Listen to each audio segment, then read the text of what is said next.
فراکسیۆنی کۆمەڵی ئیسلامی لا بەسەرکردنەوەی چین و توێژە جیاوازەکانی کۆمەلگا بەردەوامە و لە هەنگاوێکی کەمیوێنەدا نیوەڕۆخوانێکی بۆ زیاتر لە 200 خاوەن پێداویستی تایبەت لە سلێمانی ساز کرد. سەرۆکی فراکسیۆنی کۆمەڵیش دەڵێت خزمەتکردنی چین و توێژە جیاوازەکانی کۆمەلگا بە تایبەت هەژارەکان بەرکی سەرشانی خۆمان دەزانین.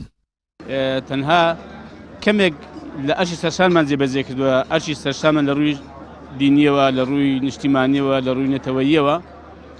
هیوادارم خوای گەورە لە هەموو لایەکی قبول کرد بێ و بتوانین لە داهاتوودا بە شێوەیەک کە دەسەڵاتمان ببێ خزمەتێکی شایستە بە چین و توێژی بە تایبەتی کەم ئەندامان بکەین کە یەکێکن لەو چین و توێژانەی کە لە کۆمەڵگەی ئێمەدا مەغدورن و بەڕاستی مەزلومن و تا ئێستا مافی شایستەی خۆیانیان پێ نەدراوە. ئەمن بەڕاستی هەر ئەوەندەیە هەر ئەوەندە دەتوانم بڵێم لە خزمەتیاندان هیوادارم بتوانین خزمەتی باشتر و شایستەیان بکە کە شایستی پێگەکامی لەم کۆمەلگایەدا.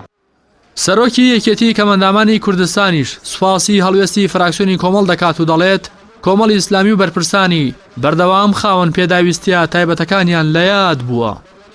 خۆزگە ئەم هەڵوێستەی مامۆستا سەرۆکی هەرێمی ژەی بووایە. من پێم وانییە کە ئەمڕۆ مامۆستا عەبدولسار و مامۆستا هەورامان و خات و بەدریوان کە پەرلەمانتارن کە پۆستی پلەیەکیان هەیە لەم دەسەڵاتەیە کە هاتوون لەگەڵ کەمەندامانە نانەخۆن، پێم وانییە ئەمە کەمی بێ بۆ ئەمان، پێم وانییە ئەمە شکست بێ بۆ ئەوان، پێم وانییە کاتێک کە مامۆستا ئەچێتە دەر لە مەطعەمە خەڵک بە چاوێکی بچووک سەیریکا لەبەرەوەی لەگەڵ مناڵێکی شەلە دەماغ نانێکی خواردووە، لەبەرەوەی لەگەڵ نابینایەکە نانێکی خواردووە. چونکە ئێمە هەمومان ئەو ئاەتەمان لەبیر بێت کاتێک کە نابینایەک هاتە لای پێغەمبەری خوا صلی الله علیه وسلم تەنها ڕووی لێ وەرگێڕا، خوای گەورە لە 7 طەبەقی ئاسمان هاتە سەر جواب لەسەر نابینایەک. بەڵام بەداخەوە ئەوە 7 ساڵە سەرۆکی حکوومەت یەک هەنگاو لێمانەوە دوورە لەسەر نابینایەک نایەتە جواب، سەرۆکی هەرێم لەسەر کەمەندامێک لەسەر خاوەن پێداویستیەک نایەتە جواب. بۆیە فەزلی ئێمە لای خوای گەورەیە. ئەمان بۆیە ئەمەنە کەمەندامیان خۆشەوێ ئەزانن کە فەزلی کەمەندام چییە. سەرۆکی ڕێکخراوی هیوای کەمەندامانیش دەڵێت گەورەیە بۆ فراکسیۆنی کۆمەڵی ئیسلامی و بەرپرسەکانی کە لەم سەری ساڵەدا کە زۆرینەی ڕەهای بەرپرسانی هەرێم لە دەرەوەی وڵات خەریکی گەشت و گەڕانن، ئەوان دێن نیوەڕۆخوان بۆ خاوەن پێداویستیە تایبەتەکان ساز دەکەن و لەگەڵ ئەوان دانان دەخۆن. سپاسی جەنابتانەکەین بۆ ئەم ئەرکەی کە کێشاوتانە، سپاسی فراکسیۆنی کۆمەڵی ئیسلامی ئەەکەین بۆ ئەوەی کە لەم نیوەڕۆخوانە توانیویانە سەرجەم کەمەندامان بە هەموو ڕەنگەکانەوە بە هەموو جیاوازیەکانەوە لە سفرەخوانێکا کۆبکەنەوانێ. لە ئەوروپا ئەڵێن گەورەترین بڕیار باشترین بڕیار لەو کاتانە درێتە کاتی ئیسراحەتی بەرپرسەکانە. بۆیە ئێمەش ئەڵێین باشترین کاتان هەڵبژارد بۆ ئەوەی کە کەمەندامانی تیا کۆبکەنەوانێ. دەستان خۆش بێ مۆدێلێکی زۆر جوان و شایستەیە.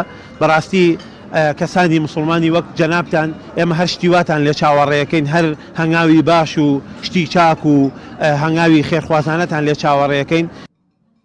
هەمیشە کۆمەڵی ئیسلامی هاوکاری و بەسەرکردنەوەی چین و توێژە هەژارەکانی کۆمەڵگەی بە یەکێک لە ئەرکا سەرەکیەکانی سەرشانی خۆی زانیوە و چەندین ڕێکخراو و دەستگای خێرخوازی بۆ هاوکاریکردنی ئەو چینە هەژاری کۆمەڵگا دروست کردووە.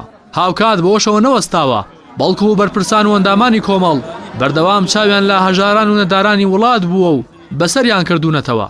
لا چەند ڕۆژی ڕابردووشدا فراکسیۆنی کۆمەڵی ئیسلامی لە پەرلەمانی کوردستان سەردانی کەمپی بەردەڕەشی کرد کە بە یەکێک لە گەورەترین کەمپەکانی هەرێمی کوردستان دادنرێت و 1900 خێزانی تێدایە. تێدا کۆمەک و هاوکاریان با دانیشتوانی کەمپەکە گەیاند. ڕاستی حەمە ئەمین، کەناڵی ئاسمانی پەیام.